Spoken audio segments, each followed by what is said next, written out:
ಶಿವರಾತ್ರಿಯಲ್ಲಿ ಏನು ಮಾಡಬೇಕು ಅಂತ ಹೇಳಿದ್ರೆ, ಉಪವಾಸ ಎಂದರೆ ಶರಣ ನಿದ್ರೆಗೆ ಜಡೆ ಜಪ ಕಾಣಿರೋ, ಎಚ್ಚರವಾದರೆ ಜಾಗರಣೆ ಕಾಣಿರೋ ಎನ್ನುವಂತಹ ಮಾತನ್ನು ಹೇಳ್ತಾರೆ. ಈಗ ಇಂದು ಶಿವರಾತ್ರಿ ದಿವಸ ಇದೆ. ಶಿವರಾತ್ರಿ ಇದು ಶಿವನ ರಾತ್ರಿ. ಇನ್ನು ವರ್ಷದಲ್ಲಿ 365 ದಿನಗಳಲ್ಲಿ ಒಂದು ರಾತ್ರಿಯನ್ನು ಶಿವರಾತ್ರಿಯನ್ನಾಗಿ ಮಾಡ್ತಾಯಿದ್ದೇವೆ. ಈ ಶಿವರಾತ್ರಿ ಒಂದು ರಾತ್ರಿಯನ್ನು ಮಾಡಿದರೆ ಸಾಕು, ಇನ್ನು 364 ದಿನಗಳು ಕೂಡ ಏನಾಗ್ತವೆ, ಶಿವಮಯವಾಗಿರ್ತವೆ ಎನ್ನುವಂತಹದ್ದು ಸಾಕ್ಷಿ ಇದೆ. ಕಾರಣ ಏನು ಅಂತ ಹೇಳಿದರೆ, ಈ ಶಿವರಾತ್ರಿಯ ದಿವಸ ಒಂದು ಮಾತು ಶರಣರು ತುಂಬ ವಚನ ಹೇಳ್ತಾರೆ ಇದ್ರ ಬಗ್ಗೆ. ಏನು, ಶರಣ ನಿದ್ರೆಗೆ ಜಡೆ ಜಪ ಕಾಣಿರೋ, ಎಚ್ಚರವಾದರೆ ಜಾಗರಣೆ ಕಾಣಿರೋ ಎನ್ನುವಂತಹ ಮಾತನ್ನು ಹೇಳ್ತಾರೆ. ಇಲ್ಲಿ ಶರಣ ಅಂತ ಅಂದರೆ ಯಾರು ಅಂತ ನಾವು ವಿಶ್ಲೇಷಣೆಗೆ ಹೋದಾಗ, ಚಿತ್ತದ ಕೊನೆಯ ಮನೆಯಲ್ಲಿ ನಿತ್ಯಲಿಂಗದ ಸುಳಿಸು ತುಂಬಿ ಸುಳಿಯಬಲ್ಲೊಡೆ ಅಚ್ಚ ಶರಣನೆಂಬನು ಅಖಂಡೇಶ್ವರ ಅಂತ ಹೇಳ್ತಾರೆ. ಇಲ್ಲಿ ಚಿತ್ತ ಅಂದರೆ ಯಾವುದು, ಆಮೇಲೆ ಹೇಗೆ ಅದು ಮುಂದೆ ಪರಿವರ್ತನೆ ಆಗುತ್ತೆ ಎನ್ನುವುದಕ್ಕೆ ಒಂದು ಸಣ್ಣ ಉದಾಹರಣೆಯನ್ನು ಕೊಡ್ತಾ ಹೋಗ್ತೇನೆ. ನಮ್ಮಲ್ಲಿ ಮನಸ್ಸು ಮತ್ತು ಚಿತ್ತ ಎರಡೂ ಒಂದೇ ಅಂತ ಹೇಳ್ತಾರೆ. ಅದೇ ಚಿತ್ತ ಇದು ಚಾಂಚಲ್ಯವಾಗಿರುತ್ತೆ. ಚಾಂಚಲ್ಯವಾದಂತಹ ಈ ಚಿತ್ತವನ್ನು ಸ್ಥಿರತೆಗೊಳಿಸಬೇಕಾದ್ರೆ ಆ ಚಿತ್ತದ ಕೊನೆಯ ಮನೆಯಲ್ಲಿ ಯಾರಿರಬೇಕು ಅಂತ ಹೇಳಿದ್ರೆ, ಪರಮಾತ್ಮನ ನೆನಹು ಇರಬೇಕು ಎನ್ನುವಂತಹದ್ದನ್ನು ಹೇಳ್ತಾರೆ. ಪರಮಾತ್ಮನ ನೆನಹು ಚಿತ್ತದಲ್ಲಿ ಇದ್ದರೆ ಆಗ ಏನಾಗುತ್ತೆ, ಬುದ್ಧಿ ತಾನಾಗಿಯೇ ವಿಕಾಸವಾಗುತ್ತೆ.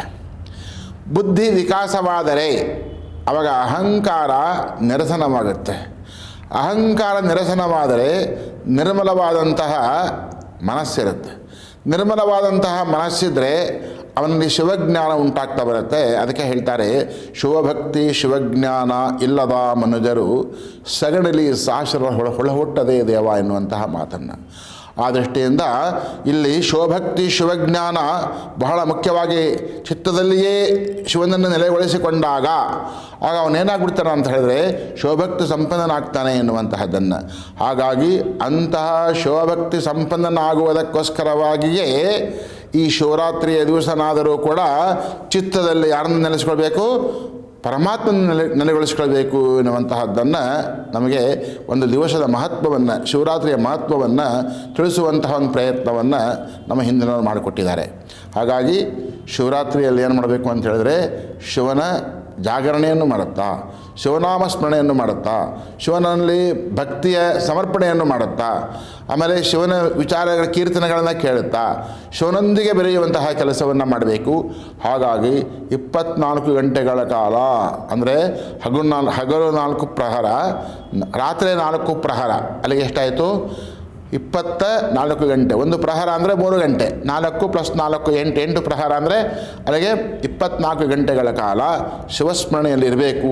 ಆ ಇಡೀ ಪೂರ್ಣವಾದಂತಹ ದಿನ ಶಿವನ ಸ್ಮರಣೆಯಲ್ಲಿ ಇರಬೇಕು ಎನ್ನುವಂತಹದ್ದು ನಿಯಮ ಇದೆ. ಇಲ್ಲಿ ಶಿವರಾತ್ರಿ ದಿವಸ ಯಾಕಂದರೆ ಮನುಷ್ಯನಿಗೆ ಸಹಜವಾದಂತಹ ಈ ದೇಹದ ಆಯಾಸಗಳು ಇದ್ದೇ ಇರುತ್ತೆ. ಯಾರಿಗೆ ಅವಶ್ಯಕತೆ ಇರ್ತದೆ ಪೂರ್ಣವಾಗಿ ಉಪವಾಸ ಇರಿ. ಮಕ್ಕಳಿರ್ಬೋದು, ಹಿರಿಯರು ಇರಬಹುದು, ಆರೋಗ್ಯ ಅಸಮತೋಲನ ಇರ್ತಕ್ಕಂಥಿರ್ಬೋದು, ನಿಮಗೆ ಬೇಕಾದಂತಹ ಏನು ದ್ರವ ಪದಾರ್ಥಗಳನ್ನು, ನಿಮಗೆ ಬೇಕಾದಂತಹ ಹಣ್ಣುಗಳ ಜ್ಯೂಸುಗಳನ್ನು ಅಥವಾ ಮಕ್ಕಳಿಗೆ ಬೇಕಾದಂತಹ ಉಪಹಾರಗಳನ್ನು ನೀವು ಕೊಡುವಂತಹ ಕೆಲಸವನ್ನು ಮಾಡಿ ಎಲ್ಲರೂ ಕೂಡ ಉಪವಾಸ ಇರಬೇಕು ಎನ್ನುವಂತಹದ್ದು ಅಲ್ಲ. ಅವರ ದೇಹದ ಅನುಗುಣಕ್ಕೆ ಅನುಗುಣವಾಗಿ ಅವರು ಆಚರಣೆಯನ್ನು ಮಾಡೋದು ತುಂಬ ಸೂಕ್ತ ಎನ್ನುವಂತಹದ್ದನ್ನು ಹೇಳ್ತಾ, ಜೊತೆಯಲ್ಲಿ ಉಪವಾಸ ಎಂದರೆ ಪರಮಾತ್ಮನೊಂದಿಗೆ ಇರುವಂತಹದ್ದೇ, ಪರಮಾತ್ಮನ ಹತ್ತಿರದಲ್ಲಿ ಇರುವಂತಹದ್ದೇ ಉಪವಾಸ ಎನ್ನುವಂತಹದ್ದನ್ನು ಇಲ್ಲಿ ಭಾಳ ಸ್ಪಷ್ಟವಾಗಿ ಕೂಡ ಹೇಳ್ತಾರೆ. ಹಾಗಾಗಿ ಈ ಜಾಗರಣೆಯ ದಿವಸ ನೀವು ಜಾಗರೂಕರಾಗಿ ಶಿವನ ಹತ್ತಿರ ಇರುವಂತಹ ಒಂದು ಪ್ರಯತ್ನವನ್ನು ಮಾಡಿ ಎನ್ನುವಂಥ ಸಂದೇಶವನ್ನು ಹೇಳಲಿಕ್ಕೆ ಇಷ್ಟಪಡ್ತಾ ಇದ್ದೇವೆ. ನೋ ಉತ್ಪ್ರೇಕ್ಷೆ, ನೋ ಊಹಾಪೋಹ. ತಾಜಾ ಸುದ್ದಿ ನಿಖರ ಮಾಹಿತಿಗೆ ಬ್ರೌಸ್ ಮಾಡಿ ವಿಜಯವಾಣಿ.net. QR ಕೋಡ್ ಸ್ಕ್ಯಾನ್ ಮಾಡಿ ಆಪ್ ಡೌನ್ಲೋಡ್ ಮಾಡಿಕೊಳ್ಳಿ.